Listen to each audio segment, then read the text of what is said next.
between letters and social gatherings.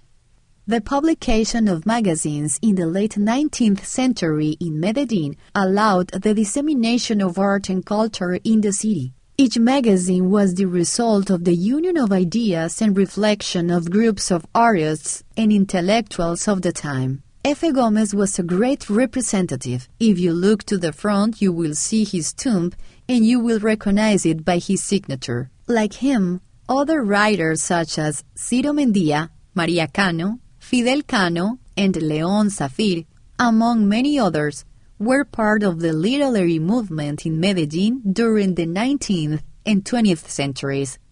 If you wrote a poem, to whom would you dedicate it? This cemetery can be a place for inspiration. Nearby, in the San Luis Gallery, is the vault of María Cano Márquez, 1887 to 1967. Since she was very fond of poetry and literature, she participated with passion in the cultural activity in a society with a strong patriarchal accent. She wrote in newspapers and magazines and was giving a new orientation to their social activity, organizing committees in the neighborhoods and denouncing the abuse of businessmen towards their workers, becoming an important community and political leader, symbol of the struggle for social rights. María Cano traveled throughout Colombia conveying and fostering an ideal and social demands, thus attaining a deep admiration from the working class. In 1926, she was bestowed with La Flor del Trabajo, the flower of work, by the Third National Workers' Congress, a pseudonym that appears on her simple tombstone together with the slogan, "The Day of the 3/8", making reference to the right achieved of 8 hours of work, 8 hours of family, and 8 hours of rest. With the change of the conservative political regime and the transformation of the Revolutionary Socialist Party into a communist party, she was politically persecuted and neutralized.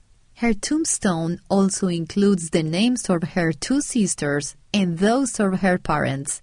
Today, her memory is a source of admiration for women and workers, her tomb being visited with some frequency and found in a slightly remote place in the cemetery. In the San Lorenzo Gallery, located to the south of the cemetery near the exit, you will find Mausoleum 00 of Fidel Cano Gutiérrez, San Pedro 1854 to Medellin 1919. Educator, writer, and independent thinker. From a young age, he began his journalistic activity, contributing to various magazines and newspapers, and in some of them of liberal orientation as a director. He held different public positions, was rector of the University of Antioquia, and dabbled in politics, becoming a candidate for the presidency of the Republic several times. He founded the newspaper El Espectador in Medellin in 1887, censored and persecuted at various times by the conservative government, but maintained with vigor and perseverance his political and moral convictions in defense of the rights of the Constitution. Continue your visit to the next station, Muerte y Diferencia. You will find it located in the garden in front of the Sagrado Reposo.